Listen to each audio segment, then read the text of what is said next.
Hey guys, Bruce Weinstein here on Cooking with Bruce and Mark. Today, we're making Gingersnaps.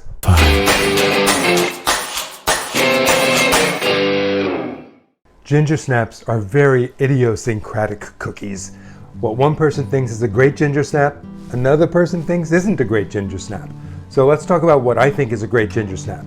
It's got to be crispy with just a tiny bit of give in the middle, and flavor. It's got to be packed with ginger flavor. In fact, there are many reasons why they're called Gingersnaps. And the reason I like that I've read about is the flavor. It's supposed to be snappy. I know it's because they crisp or they snap when you break them. I believe it's because they should be snappy by the taste. Yet, most people only put this, dried powdered ginger in their Gingersnap. It gives it a nice ginger flavor, but it's only got one layer of flavor. And dried ginger is great, but it doesn't have depth. It loses its depth. So I've tried making them with this, fresh ginger. But there's a bite to fresh ginger, an acidity that's not right in a Gingersnap. So what I figured out was it's all about this, the crystallized ginger, the candied ginger. But how do you get that into a Gingersnap? If you dice it up, you'll just end up like with chocolate chip cookies, but they have bits of ginger instead of chocolate chips. So what I discovered is if I grind the crystallized ginger into sugar, I make a ginger sugar. So the first thing we're gonna do is take 1.5 cups of sugar, and we're going to take 1/2 cup of chopped crystallized ginger, and we're gonna put them in a blender. And we're going to puree this into a ginger flavored sugar. If you only have a food processor, you could use that, it'll work great. Now the sugar has blended beautifully with the crystallized ginger, and it's spewed out onto the blender housing because canister had a crack, didn't know it, we'll replace it, it's still good to go. Texture in Gingersnaps is all about the fat that we're gonna use. So the way to get a really good texture in this Gingersnap is a combination of fats. I have 6 ounces of butter, that's 1.5 sticks or 12 tablespoons. And I have 3 ounces or 6 tablespoons of vegetable shortening. Now you can use regular old Crisco, or you can go for a non-hydrogenated vegetable shortening like Earth Balance. Today I'm actually using coconut oil as my vegetable shortening. That'll give it a really nice crispness. Now I have made these cookies using lard instead of butter. Lard is amazing. It does make the cookies taste a little meatish, and it actually makes them crisper than butter. So we've got it in the mixer, and we're going to add the sugar and ginger to that. And up it goes. And we're going to cream it. Now you've heard that word creaming before. It just means mixing it together until it's well blended with a lot of air. Now we're going to add 2 large eggs, one at a time. That's one.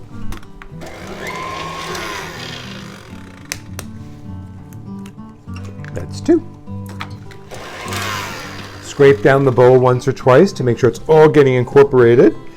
If you're afraid of cracking your eggs right into the batter like I just did, you could crack them into a little bowl first. I did actually make these cookies last week, and I did this and got shell in it, and I was digging through all the cookie batter to find that piece of shell. Not fun. Okay. All right. Now we're going to talk about the next ingredient that gives me problems with Gingersnaps, and that's molasses. You notice I didn't put any brown sugar in this. Well, brown sugar adds a lot of moisture and a little bit of flavor to cookies, but I didn't want that moisture because all of that crystallized ginger has moisture in it. It's like dried fruit. So by adding that to the sugar, I didn't need to add brown sugar or that would have been too wet. However, I like the bit of flavor of molasses, but molasses itself, it doesn't have enough flavor for me. So if you watched Mark make his Parkin, his English old-fashioned Odie gingerbread, you'll notice he used something called black treacle. This is thick. This is, look at this. This barely moves. Oh my God. This has such depth of flavor. It's so sticky. You could find this online. I actually bought it on Amazon. But if you find British purveyors of British food, they'll have it. And it is something worth having in the house to use instead of molasses when you want to do certain kinds of baking. So now we're going to beat that in. I said how much I like treacle. But if you only have molasses and can't find it, it'll work. It's just that using treacle will give the cookies a little extra edge on flavor that I'm looking for. Okay, now the dry ingredients. We have 3 cups of all-purpose or plain flour. We have 2 teaspoons of that dry ginger that I talked about. We have 2 teaspoons of baking soda. Baking soda in cookies helps them spread and lets them go from balls into beautiful little pucks. Then we've got a teaspoon of salt.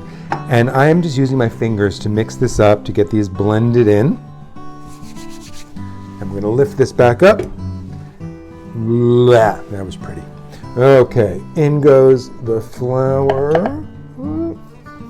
Once again, I'm going to put this on low because I do not want a flour storm in the kitchen. All right, what's in this bowl? This is another 1/4 cup of sugar and a tablespoon of cinnamon. Why?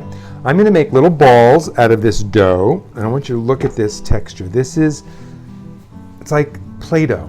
It holds together, but it's kind of soft. You want the softness so they'll spread. So let's just take that off. I have here a 2 tablespoon scoop. I'm not going to fill it all the way. I'm going to use about a scant 2 tablespoons because I want these to be about 1.5 tablespoons, and I didn't have 1.5 tablespoons scoop. So you roll them into a ball, then you roll them in the sugar cinnamon, and then you place them on your tray. And we're just going to keep doing that. And then I want to show you something else, because these will turn into beautiful round, about 1/2 inch thick cookies. If you like your cookies super crispy and not just crispy in the outside with that little give in the middle, then what I want you to do is, after you make your balls, flatten them. Look at that. You'll have a super thin cookie that's even crispier than the ones you don't flatten. I'm going to do half one way, half the other way. Then I'm going to bake them for 15 minutes at 350 degrees Fahrenheit. They'll come out, I'll let them cool a minute or 2, put them on a rack, and once they're completely cold, then we'll see the true beauty of just how crispy we can get a ginger snap. The cookies baked, the cookies cooled, and now I have 2 kinds of cookies here. I have the ones I didn't flatten, which are beautiful, and they have all the crinkles in them you expect from ginger snaps. And then I have the ones I flattened. They're a little thinner, and they're much more crispy. These are crispy, but right in the center, see, they had a little bit of a softness. Actually, the perfect combination of crunchy and chewy. But if you like them really crunchy without any chew, go for the flattened kind. For the full recipe for these amazing ginger snaps, click more information below this video. You'll get the whole recipe. And subscribe to Cooking with Bruce and Mark for all of our videos on everything from root beer to ginger snaps. And look for us on social media and check out our podcast, also called Cooking with Bruce and Mark.